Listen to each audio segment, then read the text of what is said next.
Vamos a compartir de la palabra del Señor.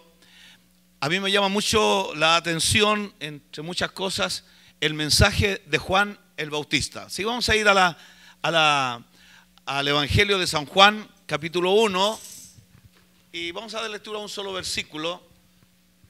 Después usted puede tener abierto ahí porque vamos a leer otros versículos. Amén. ¿Lo tiene listo? Evangelio de Juan, capítulo 1, versículo 29. Bueno, Juan está haciendo su ministerio, está hablando con la gente y luego dice que al día siguiente Juan ve venir al Señor Jesucristo hacia él. Juan estaba en el río bautizando para arrepentimiento de pecados y dice que ve a Jesucristo venir hacia él y dijo, Juan dice, he aquí el Cordero de Dios que quita el pecado del mundo. Una gran declaración. Juan ve venir al Señor Jesucristo. Está con mucha gente. Están a la orilla del río o más adentro. Entonces, mucha gente ahí a la ribera del río esperando ser bautizado. ¿Por qué la gente venía? Dice la Biblia, ahí mismo en Juan 1:6 dice, hubo un hombre enviado de Dios, el cual se llamaba Juan. O sea, Dios envió a Juan. Para los judíos, el bautismo que Juan practicaba era todo un evento, era toda una situación no conocida para ellos comúnmente. A que el pueblo fuera y se bautizara para arrepentimiento, para el perdón de pecados. Luego Pedro en su mensaje, él dice, si ustedes quieren recibir el don del Espíritu Santo, dice, tienen que arrepentirse y bautizarse y el Señor le dará el Espíritu. Así que si usted se ha bautizado, ha recibido a Cristo, usted tiene el Espíritu del Señor. Y si aún no lo ha hecho, pues hable con su pastor y dígale, pastor, ¿cuándo es el próximo bautismo que yo quiero bautizarme? Porque quiero que la presencia de Dios en la revelación del Espíritu Santo esté sobre mi vida. Dice, hubo un hombre llamado Juan. Este hombre fue enviado por Dios. ¿Y cuál era su misión? Este vino por testimonio, para que diese testimonio de la luz, a fin de que todos creyesen por él. No era él la luz, sino para que diese testimonio de la luz. Y cuando ve a Cristo venir al agua y ser bautizado, dice, he aquí el Cordero de Dios. Bueno, el Señor viene, Juan le dice, yo no puedo bautizarte a ti, tú eres mayor que yo. Juan ya lo había dicho, viene uno detrás de mí que es mayor que yo, que es antes que yo. Y esto traía confusión también. Cuando Jesús habla con los fariseos, le dice, Abraham vio este día. Y le dicen, ¿cómo tú conoces a Abraham si no tienes ni 40 años? Pero es que Jesucristo no existe de cuando nace de la Virgen María. Él existe desde la eternidad. Vino de allá, dejó su gloria. No estimó ser igual a Dios como cosa que aferrarse, sino que se despojó y vino a esta tierra y se hizo hombre, se encarnó. Y es por eso que Juan dice, he aquí el Cordero. Ahora, ¿por qué habla del Cordero? Para nosotros, yo decía la semana pasada que celebramos esa fiesta, la fiesta de Pascua, la fiesta de Resurrección, pero la fiesta de Pascua, especialmente así, de Pascua, es una fiesta totalmente judía. Nosotros los no judíos, los gentiles llamados en la Biblia, si hoy no tuviéramos la información que tenemos a través de la Biblia, de los estudios bíblicos que usted ha recibido, que hemos recibido, no tendríamos idea de esto del Cordero de Dios. No sabríamos porque no tenemos como religión, como vida, parte de la vida religiosa, el Cordero. Pero los judíos sí, cada año y todos los días había un sacrificio de Cordero por la mañana al amanecer y otro por la tarde cuando ya estaba oscureciendo. Entonces, Juan cuando habla del Cordero de Dios, los judíos que estaban allí escuchándolo, la gente que venía a bautizarse, los escribas, los fariseos, los de alta alcurnia religiosa, entendieron que este es el Cordero. Para ellos había muchas ceremonias de Cordero, pero quiero referirme a dos.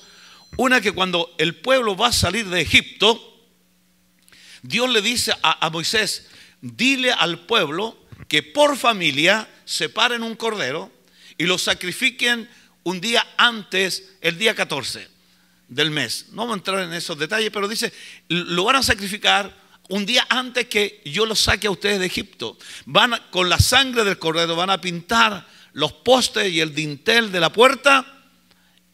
Y cuando venga el destructor, decimos el ángel de la muerte, cuando venga la muerte sobre Egipto, donde van a morir todos los primogénitos de hombres y de animales, cuando venga el destructor y vea la sangre puesta en la puerta, en los marcos de la puerta, de ustedes pasará de largo y no habrá muerte allí. Bendito sea el Señor. La sangre del cordero libró de la muerte al pueblo que esperó la liberación de parte de Dios. Jesucristo, como el Cordero de Dios, derramó su sangre en la cruz del Calvario. ¿Para qué? Para que todo aquel que crea en Él, para que los que creemos en el Señor, hemos aplicado espiritualmente y figuradamente la sangre de Cristo en nuestro corazón, y ahora la muerte no tiene ninguna potestad sobre nosotros. Jesús dijo: el que cree en mí no morirá eternamente, y el que cree en mí, aunque esté muerto, vivirá. Bendito sea el Señor, porque Jesús es la vida. Jesús es la vida, es el camino a la salvación. He aquí el Cordero de Dios que quita el pecado del mundo. Entonces los judíos tomaron el cordero y Dios le dice: si una familia es muy pequeña para el cordero, entonces se juntarán dos familias para comer el cordero. Se juntarán con el vecino más cercano, que sean pequeña la familia, para que las dos familias puedan comerse el cordero. Y ahí en el capítulo 12 de Éxodo habla, ¿no es cierto? Y dice que el cordero, a mí me llama mucho la atención también esto, dice: se comerán el cordero. Espero no estar hablando muy rápido, ¿no? Los chilenos hablamos rápido, realmente no nos entienden. Dice: el cordero se lo tendrán que comer completo. Y le dice Dios: se le comerán las patas del cordero y la cabeza del cordero. Todo, nada dejarán para el otro día. No sobrará nada del cordero. No se puede perder nada. Tienen que comérselo completo. Y esto era figura de Cristo que había de venir. Y Juan lo revela. Dice: he aquí el cordero. Por lo tanto, hermanos, si tú has recibido a Cristo, nosotros que hemos recibido al Señor como nuestra fuente de salvación, como el cordero de la expiación, el cordero que ha quitado el pecado del mundo, tenemos que recibir a Cristo y, permítame decirlo así, comerlo completo. No podemos dejar nada de Cristo a un lado, nada del cordero. Porque hay gente, no aquí, pero hay gente que va a la iglesia a veces solamente a pedir que oren porque están enfermos. Y cuando el Señor los sana, nunca más vinieron. Pido oración porque mi hijo está con problemas de papeles. Lo están ahí tiqueando como para deportarlo. Y por favor oren. Y uno ora. Yo tengo una petición que no ayer se me pasaron, que ore por un muchacho que está ahí con problemas de la deportación. Y la iglesia ora. Y después viene y dice: doy gracias porque mi hijo ya puede estar acá sin problemas. Pero nunca vino. O la persona nunca más vino tampoco. Pido oración porque mi mamá está enferma, para que se abran puertas de trabajo. Y todo eso Dios lo escucha, y Dios es tan bueno que lo hace.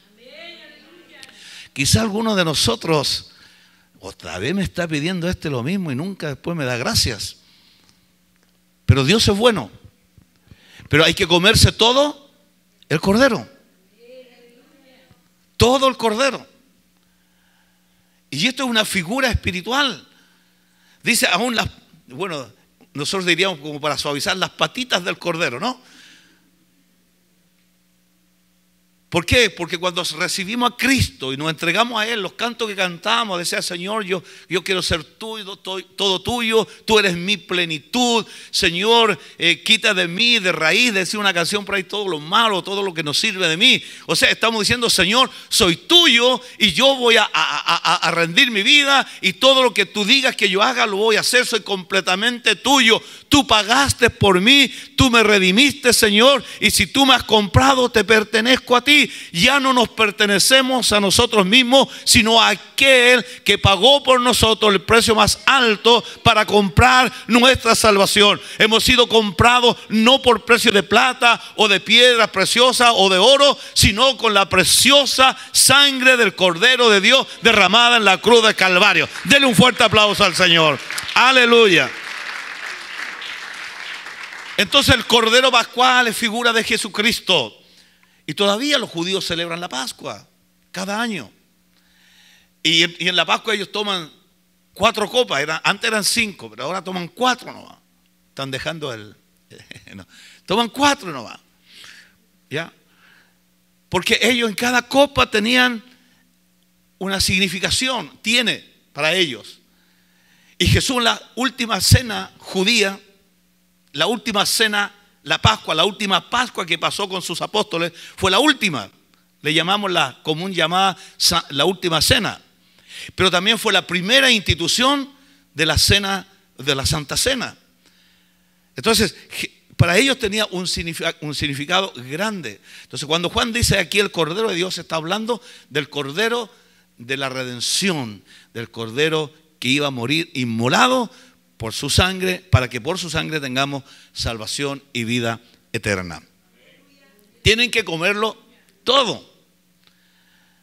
Entonces cuando, ¿no es cierto? Figuradamente cuando se comen las patitas del cordero, eso está diciendo que mi caminar, si yo como a Cristo completo, si yo recibo a Jesús completo, mi caminar ahora va a ser en los pasos de Jesucristo, en los pasos del Cordero de Dios.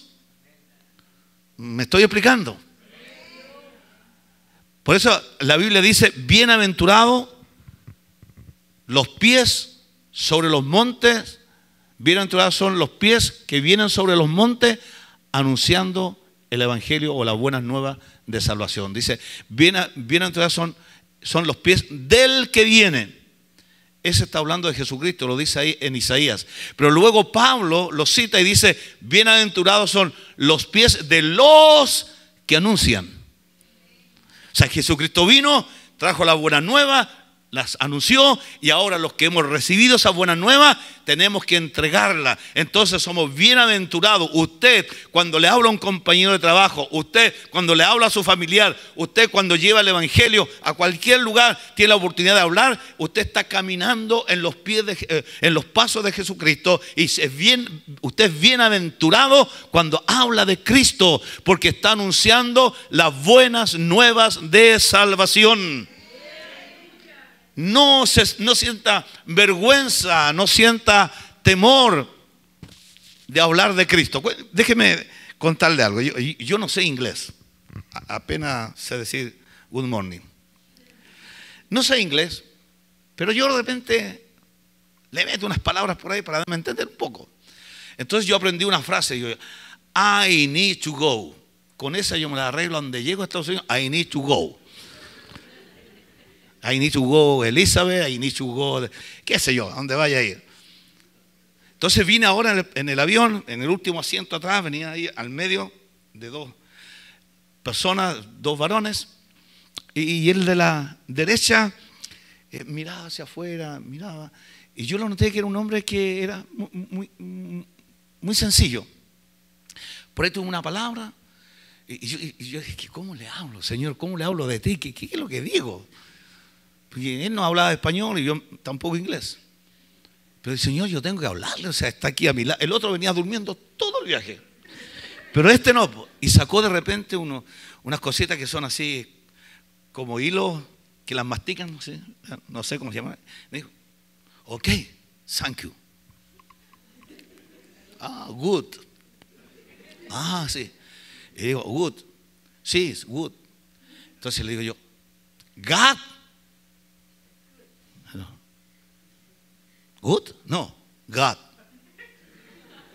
Ok. God loves you. Oh, thank you. Me golpeé el brazo. Thank you. Yo dije, aquí está la mía, con el poco inglés que sé, le tengo que meter nomás. Y le digo yo, Jesus died the cross for you. Oh, Gracias, thank you, thank you. Y Jesus loves you. Jesus give eternity life. No sé si me habrá entendido o no. Yo quise decir que le da vida eterna, ¿no? Así que, me decía él, thank you. Bueno, yo dije, le hablé de Cristo, le hablé que Dios lo amaba, que Cristo murió por él. Ahora el Señor sabrá cómo hace la obra en él. No es problema mío convertirlo. El único deber mío es darle, darle a conocer que Cristo murió por él. Así que bueno, paró el avión, entonces yo me paré y me fui atrás. Dije, voy a salir del último, estaba en el último. Y cuando se paró, me miró y dice, goodbye, thank you, thank you, God love me, decía, thank you. O sea, yo caminé en los pies del Cordero, sin saber inglés. Apenas con eso que usted dijo, que no debe decirlo así, tiene que ser, bueno, usted nació acá, usted ya está bautizado, usted ya sabe hablar inglés. Yo no. Pero lo que supe o lo que yo puedo decir, se lo dije. Y que Cristo le amaba. Y él se fue contento, el hombre, está contentísimo, dio la mano. Thank you. O sea, Dios hará una obra en él. Amén. Entonces, el Cordero, la mente, dice, tenían que comer toda la cabeza. No podían dejar nada. Y el apóstol Pablo enseña, dice, hermanos, nosotros, ustedes tenemos la mente de Cristo. Y la mente de Cristo tiene buenos pensamientos. La mente de Cristo piensa bien. Piensa hacer lo bueno. ¿Puedo obtener un amén con eso, no? Yo nunca me atrevería a pensar de que Dios tiene malos pensamientos para nosotros, o que Jesucristo piense mal de nosotros. Dice, yo sé los pensamientos que tengo para ustedes. Son pensamientos de bien, de paz y de que les vaya muy bien. Bendito sea el Señor. Así que piense como Jesucristo. Amén.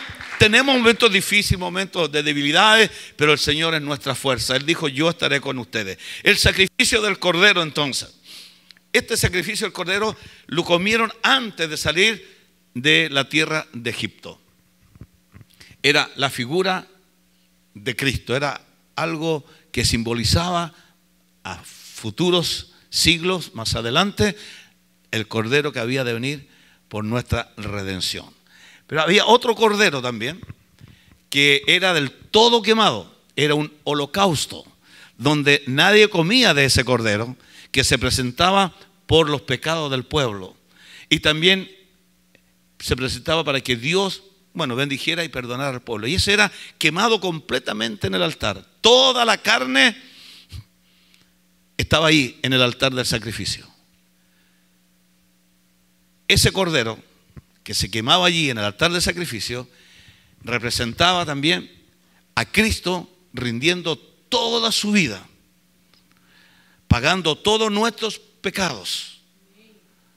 Y la sangre la tomaba el sacerdote y entraba al lugar, al tabernáculo, y rociaba la sangre 7 veces. Un día vamos a hablar, si el Señor me da la oportunidad de volver, vamos a hablar de los 7 derramar de la sangre de Cristo. Y el sacerdote todo lo santificaba, increíble, dice, todo lo santificaba con sangre. Sin sangre no hay remisión de pecados.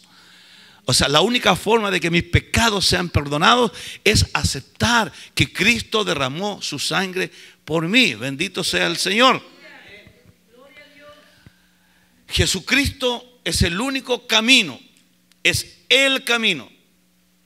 Jesús dice, a mí nadie me quita la vida. Para nuestra información, a Jesucristo nadie lo mató.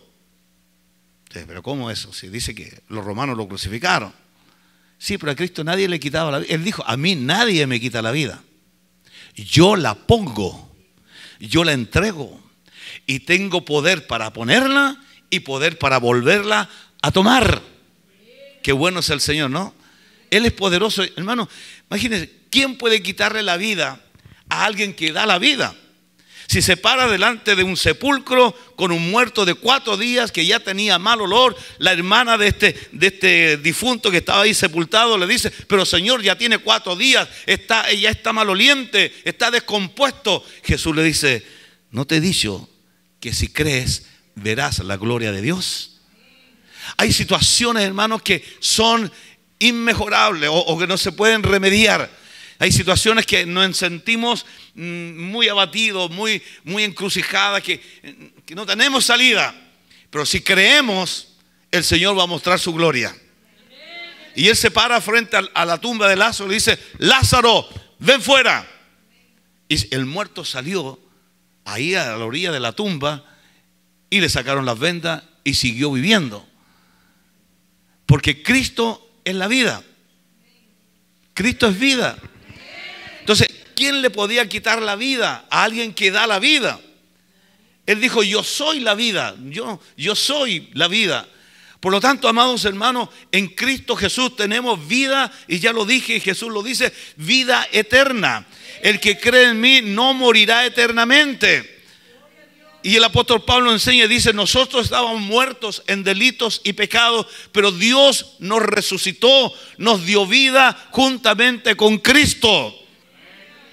Y nos dio vida, dice, porque Cristo se entregó como una ofrenda grata delante de Dios. O sea, somos el resultado de una ofrenda, de una vida que es Cristo Jesús.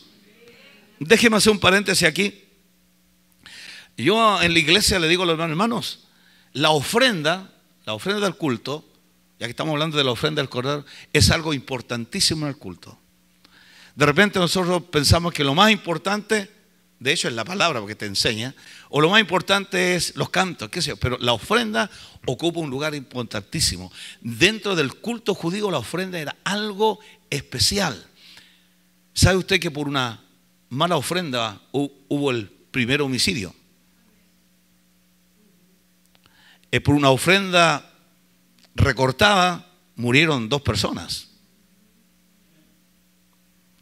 Por eso dice: cuando vengas delante del Señor, no te presentarás con las manos vacías.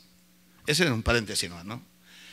Hablando de la ofrenda, Cristo se entregó del todo. Cristo rindió toda su vida. Entonces, cuando Juan dice: he aquí el Cordero de Dios, es el Cordero pascual. El holocausto que subía era todo quemado. Cristo entregó su vida. Cristo, tiene un problema aquí, lo voy a decir, ya, total. Cristo fue totalmente quemado, por así decirlo. La Biblia dice que Cristo bajó a las profundidades más bajas de la tierra. Fue allá mismo, para mí, hermano, no es una doctrina. Así que no le reclame al pastor después. No es una doctrina, es un pensamiento mío, no es una enseñanza. ¿Me entienden? No es doctrina. Para que digan: no, pero el pastor, no. Jesús fue al mismo infierno a decirle a Satanás: yo te he vencido. Y Juan Carlos, que soy yo, Juan Carlos Méndez, en el siglo XXI, va a tener perdón por mi sangre y no va a venir a este lugar porque yo lo he librado del infierno. Amén. El Cordero de Dios quitó las penas de mí del infierno.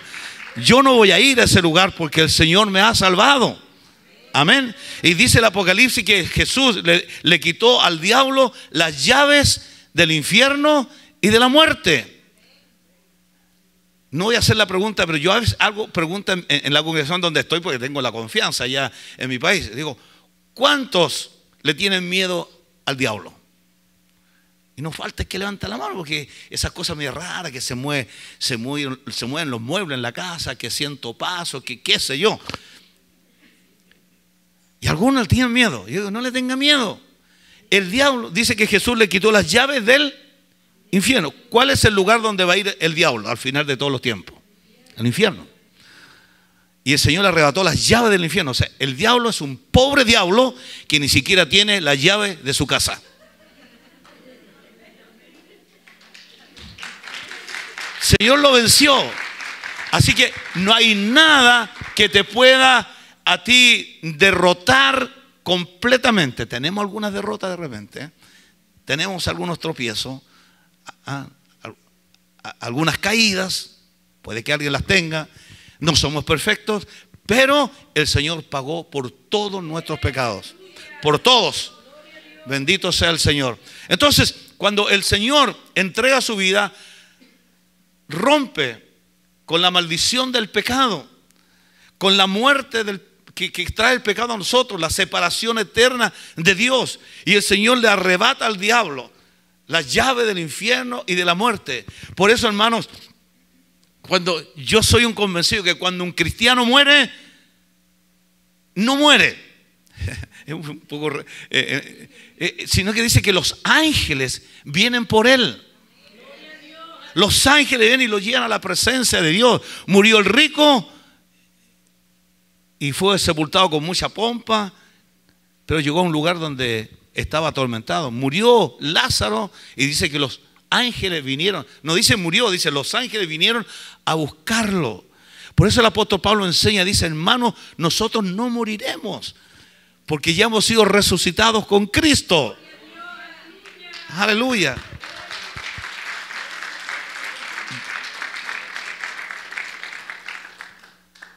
Entonces, todo lo que antes era figura de lo que había de venir, en Cristo somos, o en Cristo es la revelación completa. Todo lo que era sombra, ahora es una realidad.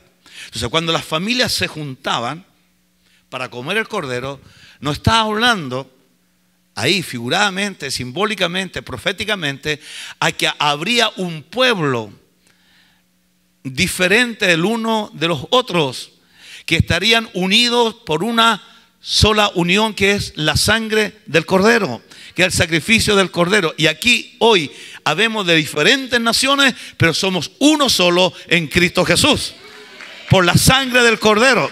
Tú no eres más ni yo soy menos, somos iguales delante de la presencia del Señor. Los hombres, nosotros hacemos diferentes nacionalidades y categorizamos algunas que son más que otras, la cultura aquí, la cultura allá, que este país es rico, que este es más educado aquí. Sí, pero delante del Señor somos todos uno solo, hijos del mismo Padre, rescatados por el mismo Cordero que murió en la cruz por nuestros pecados. Bendito sea el Señor. Entonces, cuando Cristo está muriendo, o cuando Cristo muere, cuando Él entrega su cuerpo, dije, yo lo entrego. Él entregó su cuerpo, Tiene que sufrir mucho. Solamente cuando estemos allá, yo creo que vamos a poder saber realmente el sufrimiento de Cristo.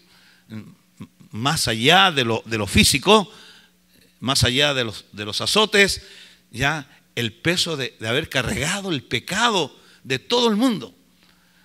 Lo vamos a entender allá. Pero cuando Cristo está entregando su cuerpo, Él sabía que entregando su cuerpo iba a tener la oportunidad todo el mundo de llegar a ser una familia en Cristo Jesús. Entonces, cuando Cristo entrega su cuerpo, Él sabe que a través de la muerte, del sacrificio de su cuerpo, iba a levantarse otro cuerpo. Más allá de su propio cuerpo glorificado, Él iba a levantar un cuerpo nuevo llamado iglesia. Y eso que nos separaba entre judíos y no judíos, los preceptos, los mandamientos, los pactos, ahora nosotros que estábamos lejos, por Cristo hemos sido hechos cercanos. Los que no teníamos esperanza, ahora tenemos esperanza. Los que estábamos sin Dios, ahora tenemos a Dios en nuestros corazones. Los que estábamos sin pacto, ahora tenemos pacto en Jesucristo. Por eso Cristo dice, esta es la copa del nuevo pacto en mi sangre. Entonces ahora nos acercamos a Dios, no por mandamiento, no por guardar día, fiesta, o no comer aquello, no comer esto otro, sino que somos cercanos a Dios por la sangre del Cordero. Esa sangre que nos une, esa sangre que nos ha limpiado a todos, pienso de los que estamos aquí, y somos hijos del mismo Padre. Bendito sea el Señor.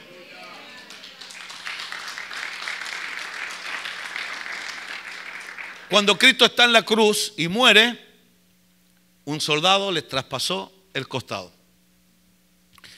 Para mí eso tiene una gran significación. En el comienzo, cuando Dios hizo al hombre, dice que de la costilla de Adán, del costado de Adán, abrió, sacó una costilla e hizo, eso es lo que dice la Biblia. Muchos lo cuestionan, pero eso es lo que dice la Biblia y yo lo creo así. Amén. E hizo a la mujer. ¿Usted sabe por qué Dios hizo primero al hombre?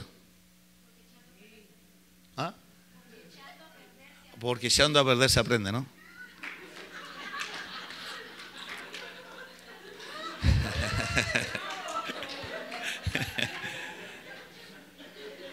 ¿Estás tomando fotos? Una buena foto aquí. Bueno, entonces, después del hombre, lo mejor que Dios ha hecho ha sido la mujer, ¿no? Amén. Amén. Amén. Entonces, el Señor le dijo, te haré una compañera de ayuda idónea. Ayuda idónea, dice, ¿no? Bueno, una ayuda idónea. Pero ¿de dónde lo sacó Dios? Del costado. No sé de qué costado, pero de un costado. Cuando Cristo está en la cruz, y así como Adán le fue sacada la esposa de su costado, cuando a Cristo le rompen el costado y brota toda la sangre que le quedaba, entonces de ese costado nace la iglesia, la esposa de Cristo. Aleluya. Bendito sea el Señor. Y si yo pregunto, ¿sabe usted cuándo nació la iglesia? Muchos a lo mejor me van a decir, en el día de Pentecostés. Bueno, pero la iglesia para mí nació ahí en el costado de Cristo. Y en el Pentecostés fue el grito del bebé.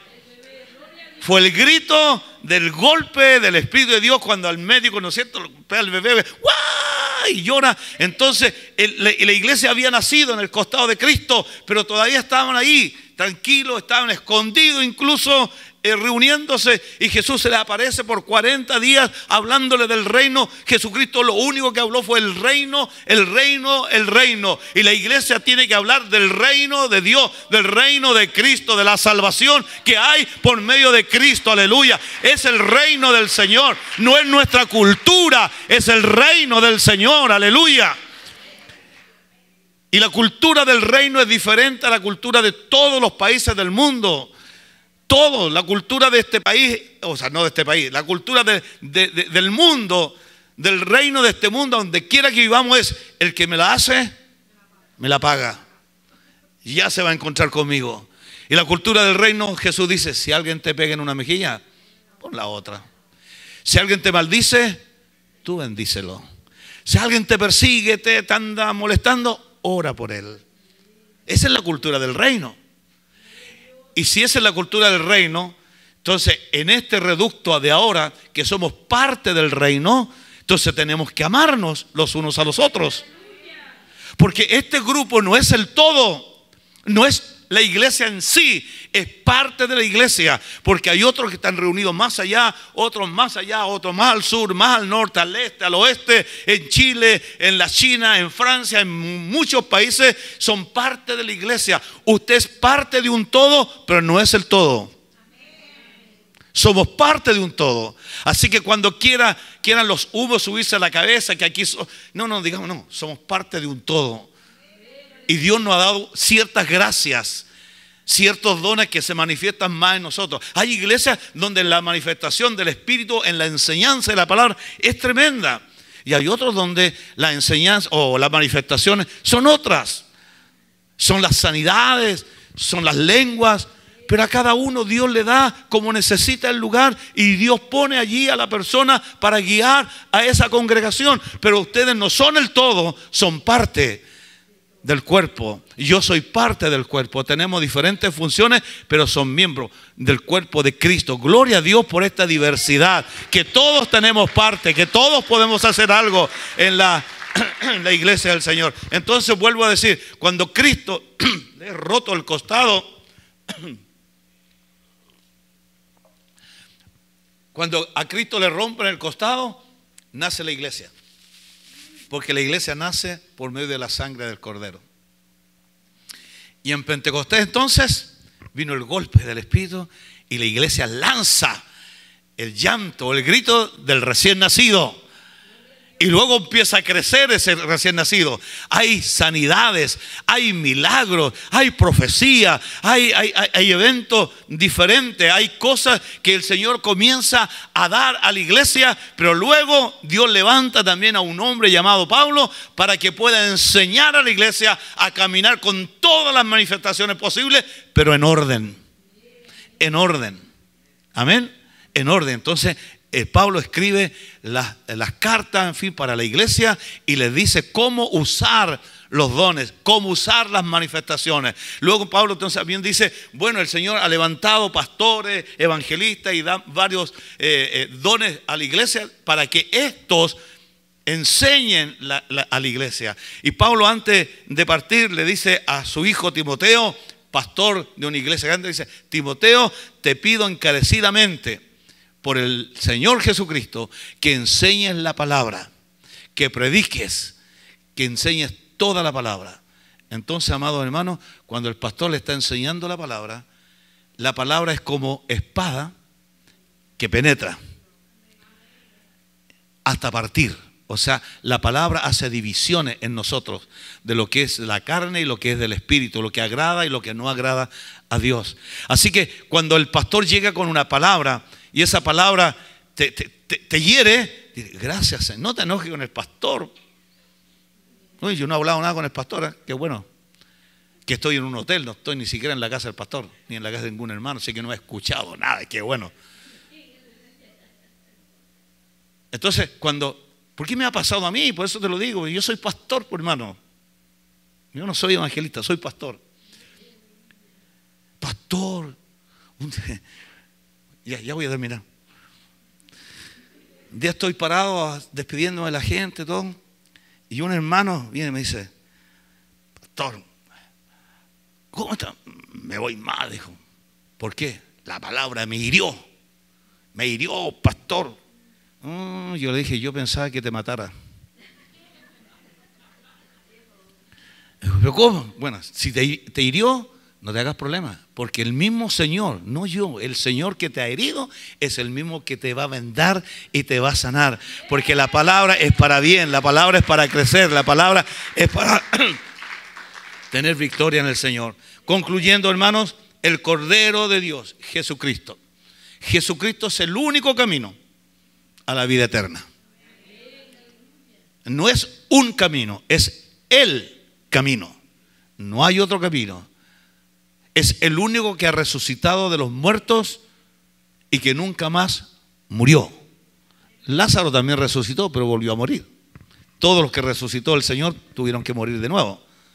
Pero Jesucristo se levantó para vivir eternamente. Y la Biblia dice que así como el Cordero de Dios fue levantado en un cuerpo glorioso resucitado, dice que nosotros seremos a la misma imagen de Él, porque en el comienzo Dios hizo al hombre a la imagen de Dios.